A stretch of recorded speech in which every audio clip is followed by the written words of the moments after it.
Welcome to Star Bios, the show where we delve into the fascinating lives of iconic figures who have shaped our world.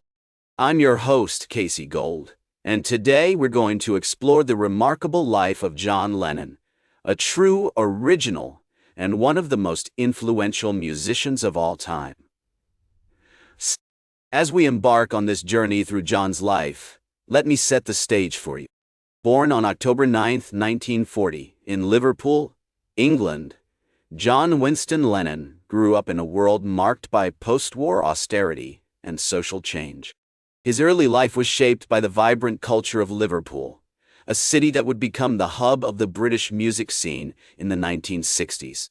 John's birth took place at the Liverpool Maternity Hospital during a German air raid on the city. His mother, Julia Stanley, was just 19 years old at the time, and his father, Alfred Lennon, was a merchant seaman who spent long periods away from home. This tumultuous start to life would have a lasting impact on John's personality and worldview. As we explore John's childhood, it becomes clear that his family played a significant role in shaping his early years. His parents' relationship was marked by tension and infidelity, which ultimately led to their separation when John was just 5 years old. He was then sent to live with his mother's sister, Mimi Smith, and her husband, George, at their home in Menlove Avenue, Woolton. The Smiths' household was a comfortable and stable environment, where John was encouraged to explore his creativity and develop his love of music. His aunt Mimi, in particular, was a significant influence on John's early life, providing him with a sense of security and nurturing his artistic talents. According to John's cousin, Stanley Parks, Mimi was a very strong-willed woman who had a great impact on John's upbringing. John's education began at Dovedale Primary School, where he quickly developed a reputation as a bright but mischievous student. His teachers would later recall his love of drawing and writing, which would become essential skills for his future career as a songwriter. In 1952, John enrolled at Quarry Bank High School, a grammar school in Liverpool that was known for its strong emphasis on music and the arts. It was during this period that John began to develop his passion for rock and roll music, inspired by artists like Elvis Presley, Chuck Berry, and Little Richard. He spent hours listening to records at his friends' homes, trying to learn the chords and lyrics to his favorite songs. According to his childhood friend, Pete Shotton, John was absolutely obsessed with music from a very early age. He would spend hours playing records and trying to work out how to play the songs himself. The city of Liverpool played a huge role in shaping John's early life and musical influences. The Cavern Club, which would later become a hub for the city's thriving music scene, was just a short walk from John's home. He'd often sneak in to watch local bands play, and was especially drawn to the skiffle music of Lonnie Donegan, who was a major influence on John's early songwriting style. John's first forays into music were marked by his formation of the Quarrymen, a skiffle band that he formed with his friends Pete Shotton, Eric Griffiths, and Lon Gary. They played their first gig at the Cavern Club on August 7, 1957, performing a mix of rock and roll, folk, and country music. This early experience would lay the foundations for John's future success as a musician, and mark the beginning of an incredible journey that would take him to the heights of international stardom. From his childhood in Liverpool to his first forays into music, we've seen the seeds of greatness being sown. The historical context of his early years, marked by post-war austerity and social change, would have a lasting impact on John's worldview and artistic vision. It was in 1960 that John met Paul McCartney at a church fete in Liverpool, where the Quarrymen were performing.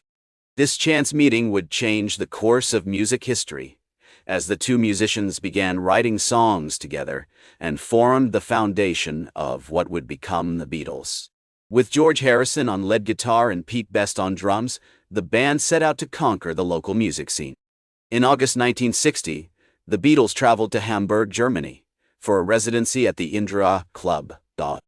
This experience was instrumental in shaping their sound and stage presence, as they performed grueling 8-hour sets, 7 nights a week. It was during this period that John's songwriting skills began to flourish, with songs like Love Me Do and Please Please Me showcasing his unique talent. Upon returning to Liverpool, the Beatles became a sensation in the city's music scene, playing to packed houses at the Cavern Club. Brian Epstein, a local record store owner, discovered the band and became their manager, securing them a recording contract with Parlophone Records. In June 1962, the Beatles auditioned for producer George Martin, who was impressed by their energy and talent. The release of Love Me Do in October 1962 marked the beginning of Beatlemania, as the song shot to the top of the UK charts. The band's innovative music, irreverent humor, and charismatic stage presence captivated audiences across Britain. John's acerbic wit and sharp observations on life were an integral part of the band's appeal, with songs like All You Need Is Love and Strawberry Fields forever showcasing his unique perspective.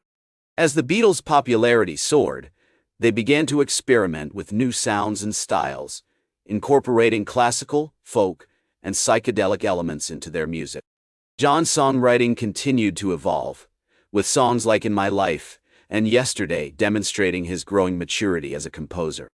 The band's groundbreaking albums, such as Sgt. Pepper's Lonely Hearts Club Band and Revolver, pushed the boundaries of what was possible in popular music. John's relationship with Yoko Ono, whom he met in 1966, had a profound impact on his life and art. Yoko's avant-garde style and artistic vision influenced John's work, with songs like Revolution 9 and Happiness is a Warm Gun reflecting their collaborative spirit. The couple's peace activism and anti-war efforts also became an integral part of John's public persona, as he used his platform to speak out against social injustice. From the early days at the Cavern Club to the heights of international stardom, John's talent, creativity, and charisma played a central role in shaping the band's success. After the Beatles disbanded in 1970, John embarked on a successful solo career, releasing several critically acclaimed albums, including John Lennon, Plastic Ono Band, and Imagine. His music continued to reflect his sharp observations on life, politics, and social justice. Songs like God and Working Class Hero showcased his unique perspective and uncompromising vision.